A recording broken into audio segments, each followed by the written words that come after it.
to win this war quickly. Das sind wir nicht vollkommen sicher. We're going to do the right measures at the right time.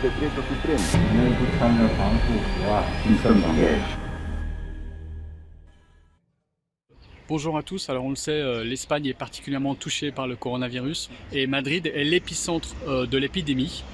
Il y a un bâtiment derrière moi qui résume la violence du virus ici, puisque c'est le Palacio de Hielo. C'est une ancienne patinoire qui aujourd'hui a été transformée en morgue.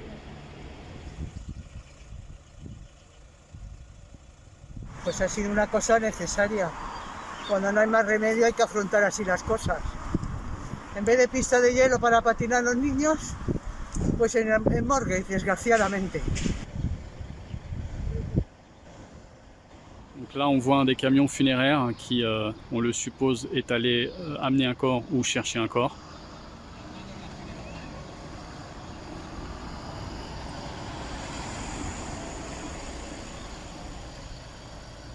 Ici on a 1800 mètres carrés d'espace où il fait froid et ça permet de conserver les corps. Aujourd'hui il y a des corps qui sont enterrés à plus de 400 km de Madrid parce qu'il n'y a plus de place. Donc en attendant, voilà la solution qu'on a trouvée, les entreposer dans cette patinoire.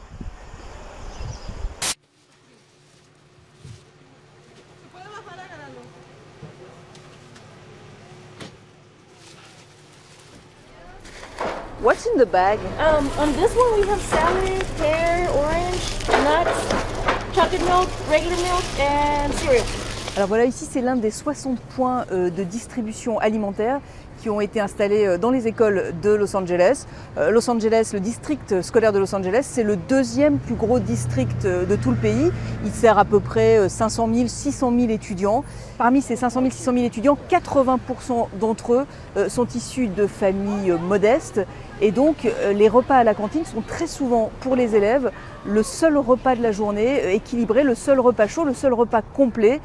Donc, comme les écoles sont fermées ici probablement jusqu'en mai, voire plus tard, le district scolaire a décidé d'organiser tous les jours de la semaine ici des distributions. Et donc, les gens peuvent venir entre 6h du matin et 11h pour prendre les repas. Ils viennent en voiture, ils viennent à pied. L'idée, c'est que pas un élève n'ait faim pendant cette période de confinement. Alors ce n'est pas un poisson d'avril, ici en Malaisie, le ministère de la Femme, de la Famille et de la Communauté a posté des conseils pour bien vivre le confinement avec son mari. Ces conseils, les voici. Il est par exemple proposé de ne pas rester en jogging, de continuer à se maquiller. Il est conseillé, si l'on est énervé, de compter jusqu'à 20 dans sa tête pour se calmer. Et si vraiment on a un reproche à faire à son mari sur la gestion des tâches domestiques par exemple, il est conseillé de prendre une petite voix douce, et pas n'importe laquelle, celle de Doraemon que vous entendez. Just in case you don't know what Doraemon sounds like, he sounds a little bit like this.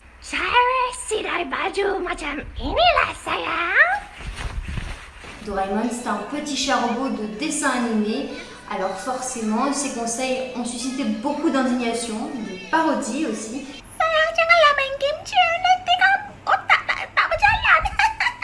Et finalement, le ministère s'est excusé et a retiré les postes.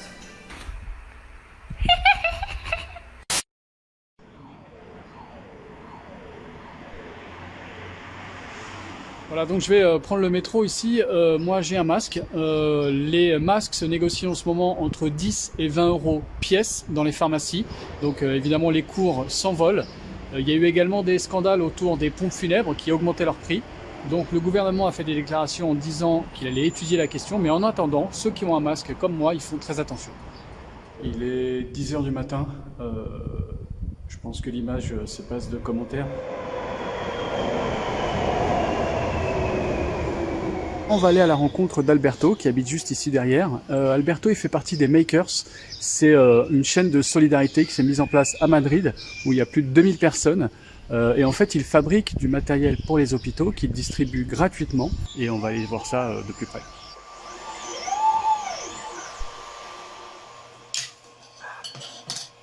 Jamás imaginé que iba a estar yo haciendo este tipo de cosas. Pues todas estas viseras se están repartiendo en función de las peticiones que recibimos a personal sanitario en los distintos hospitales que hay en este barrio, en el barrio de Barajas y Hortaleza. Y todo es gratis. Todo es gratis, todo es gratis. De hecho, bueno, todos la mayoría de la gente hemos aportado nuestro dinero para comprar material, para comprar la impresora y bueno, es nuestro pequeño granito de arena en esta situación. Chaque masque, c'est 3 heures d'impression. Donc, Alberto en fait 4 par jour. ¿Te sientes útil? Es lo... Efectivamente, yo creo que ese es el sentimiento que nos empuja a toda la gente que nos hemos metido en este invento, ¿no? Porque ni vamos a hacer negocio ni vamos a vivir de esto, simplemente nos ayuda a mantener la cabeza ocupada y a sentirnos, pues bueno, como te digo, útiles dentro de la terrible situación que estamos viviendo no solo en España sino en toda Europa, ¿no? Donc là, Alberto est en train de recalibrer son imprimante pour fabriquer un nouveau masque. Et une fois que ce sera terminé, c'est un service de taxi qui distribue gratuitement tous les masques aux hôpitaux ou aux maisons de retraite.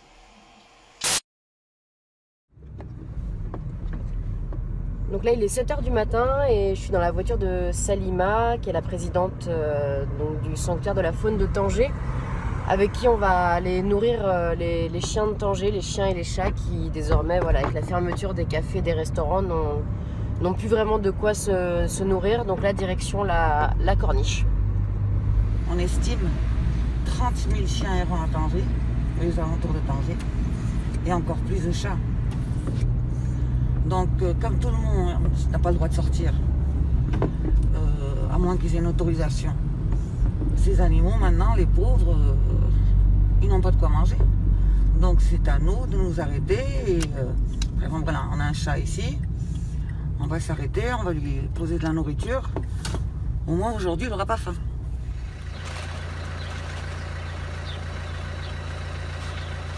Ça fait beaucoup de bien savoir que cette bébé, la pauvre, elle est pleine. Au moins aujourd'hui, elle a de quoi manger. Et elle mange correctement. Pour nos chiens bouclés en particulier, tout ça, c'est essentiel. Ils sont devenus des agents sanitaires pour nous protéger contre la rage. On doit les nourrir, on doit les protéger. Mais globalement, toi, on te laisse faire tes distributions comme d'habitude. T'as pas été contrôlé encore, hein? Non, c'est la police me demande qu'est-ce que je fais, je fais mon travail. J'ai dit l'association n'a pas dépensé plus d'1 million de dirhams en stérilisant les animaux et tout ça pour les laisser crever de faim.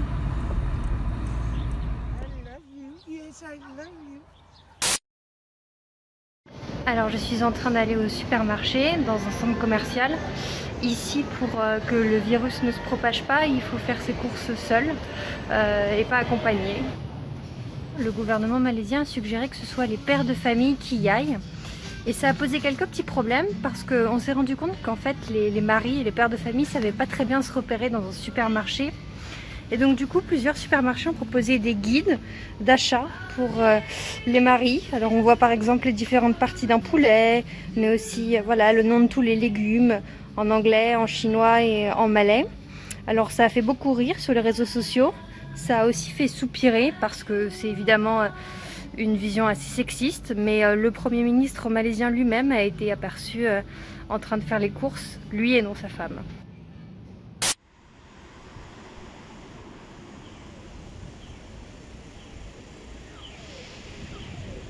Voilà un des hôtels qui héberge les médecins dans le centre de Madrid. Dans celui-ci, il y a 54 chambres où les médecins peuvent se reposer entre évidemment les services. Alors voilà, il est 20h, les gens commencent à applaudir les médecins au balcon, aux fenêtres, comme tous les soirs. Et les médecins sortent pour partager ce moment avec les voisins du quartier. Des médecins qui sont fatigués mais qui ont choisi de descendre.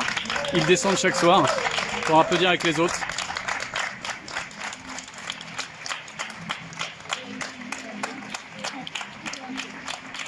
Soy enfermera, vengo de Melilla y visto que allí la situación, los casos estaban creciendo de manera escalonada y no estaba trabajando actualmente, decidí venirme a la capital porque veía que los compañeros necesitaban ayuda. Hoy pasamos los 10.000 muertos y la verdad que es una pena, pero hay que seguir luchando para terminar esto. Bye.